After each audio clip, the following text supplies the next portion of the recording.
Visakha Gajuwaka minor బాలికపై అత్యాచార యత్నం ఫోక్సో కేసు నమోదు చేసిన మల్కాపురం పోలీసులు మైనర్ బాలిక సోషల్ మీడియాలో పరిచయం చేసుకున్న దమ్ము హరిసాయి.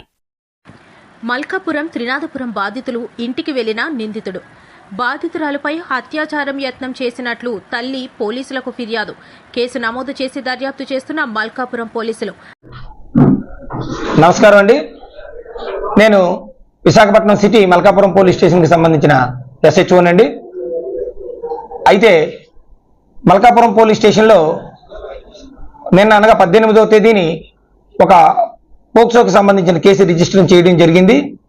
ఈ కేసుకు సంబంధించిన వివరాలు ఏంటంటే, ఒక మైనర్ అమ్మాయిని ఒక అబ్బాయి ఇన్స్టాగ్రామ్ ద్వారా లవ్ చేసి శారీరకంగా కలవడం జరిగింది. అందువల్ల ఈ అమ్మాయికి సంబంధించిన ఫ్యామిలీ మెంబర్స్ పోలీస్ స్టేషన్కి వచ్చి మైనర్ అమ్మాయిని మాయ మాటలతో చెప్పి ప్రేమ పేరు చెప్పి ఇలా శారీరకంగా కలిసి ఆమె బంగారు భవిష్యత్తు నాశనం చేయడం జరిగిందని చెప్పేసి కంప్లైంట్ ఇవ్వడం జరిగింది.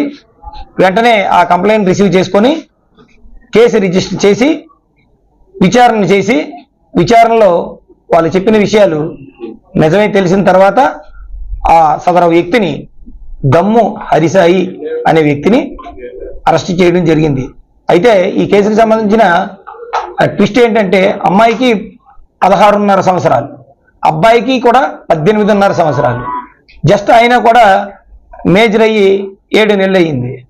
అందువల్ల ఏంటంటే పోలీస్ డిపార్ట్మెంట్ తరఫున ముఖ్యంగా మైనర్లకి, విద్యార్థుల తల్లిదండ్రులకి, పిల్లలందరి తల్లిదండ్రులకి మేము విజ్ఞప్తి చేసేది ఏంటంటే, పిల్లల్ని సెల్ ఫోన్లు ఇచ్చినప్పుడు సోషల్ మీడియాకి దూరంగా ఉంచండి.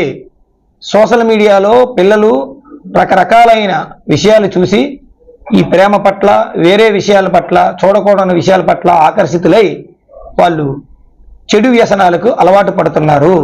దయచేసి తల్లిదండ్రులందరూ కూడా పిల్లల్ని అదుపులో పెట్టి ఈ సోషల్ మీడియా పట్ల ఆకర్షితులు కాకుండా చూసి వాళ్ళ మంచి చదువుకునేటట్లు, వాళ్ళ బంగారు భవిష్యత్తు ఆశలన్నీ కూడా సాకారం అయ్యేటట్లు మీరు సహకరిస్తారని కోరుతూ సెలవు తీసుకుంటాం.